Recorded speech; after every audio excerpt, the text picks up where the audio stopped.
Welcome to Global Real Estate Dealmakers with Kyle Ney, showcasing investors and entrepreneurs across the globe who are leading innovative commercial and residential real estate projects. Hey there, listeners. Welcome back to Global Real Estate Dealmakers. This is the second Kyle's Take of 2021. It's great to have you here with me today. I'm going to start off with a segment called Breaking News, and I'm going to tie it to the geography of the last episode, which, as many of you may know, featured Taito Ohe in Tokyo, Japan.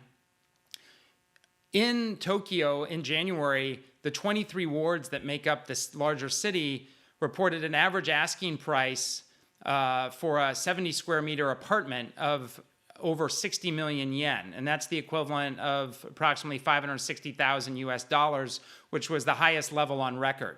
And in the central 6 wards of Tokyo, they reported a record high of almost 88 million yen, which is, let's call it 813,000 US dollars.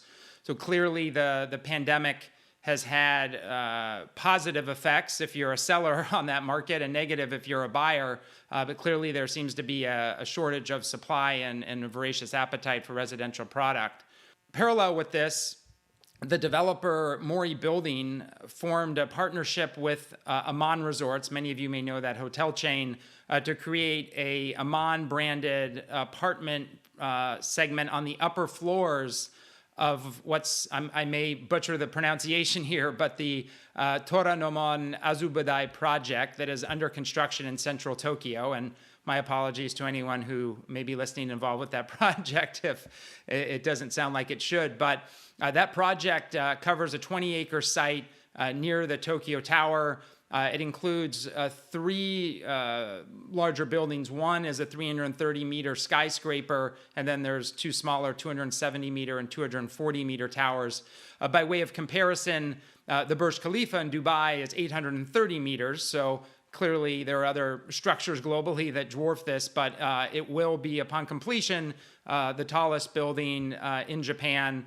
I believe there's another one called the Torch Tower that's 390 meters, so 60 meters taller, that will eclipse it when it's completed in 2027.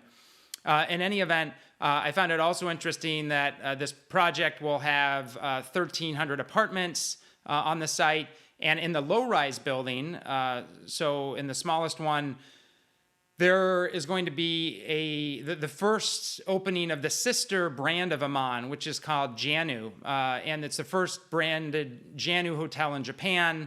It's going to be a 120-room hotel. It'll have a fairly large spa, I think 6 restaurants, cafes, and bars. So I found that all very interesting news coming out of Japan.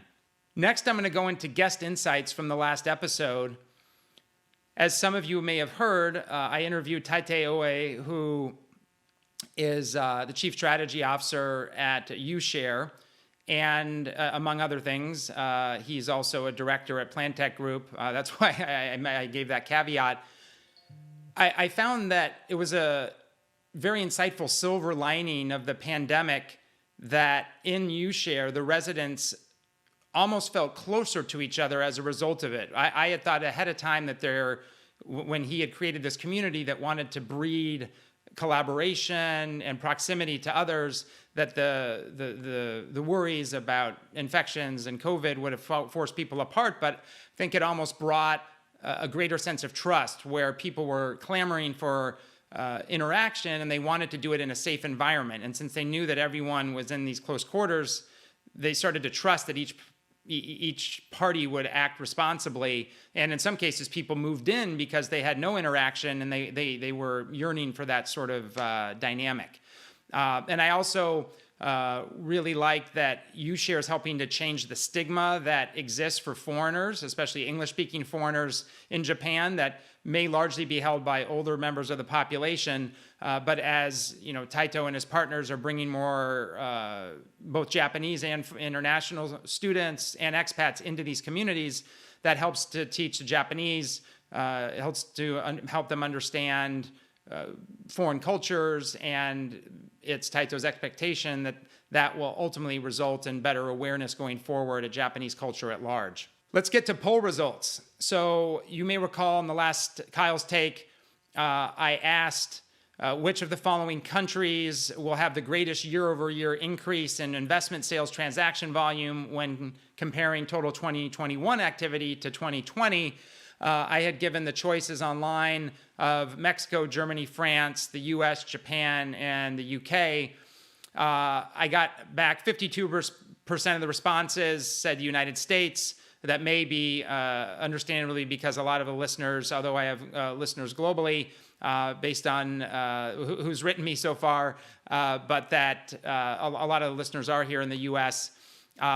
Next was the UK at 21%, followed by Germany at 13%, France at 10%, Japan at 3%. That could have been some of the listeners that were in Taito's network responding there, and then Mexico at 1%. The new poll for this next period, for this month, I wanted to ask the following. So once vaccinations are widespread and deemed safe and it's deemed safe to return to the office, whenever that may be, what do you think will be the expectation among real estate firms for in-office versus remote work? And I have 5 different potential answers that I'll put on my website. Again, you can find the poll at kylenae.com. You can find it in the show notes for this episode. But 1 will be no change from 2019. 2 will be slightly more flexibility, but generally in office. 3 will be a hybrid model where you might be 3 on, 2 off, or 2 on, 3 off. 4 would be mostly remote with the occasional in-office meeting. And then 5 would be 100% virtual. I think I know which way that's going to come back based on a lot of the webinars and discussions I've had, but I'll be interested to see the responses. Lastly, next guest. So my next guest, I'm in the final stages of organizing it, but I can assure you that the next episode is going to feature a very accomplished, dynamic real estate professional who is making waves in his market. And I'm very excited for this conversation and hope you will tune in to the next episode here in 2 weeks. So with that, thank you for listening to Kyle's Take, and I'll see you next time. Thank you for tuning into Global Real Estate Dealmakers, the podcast that takes you around the globe to meet real estate investors who are transforming their local communities.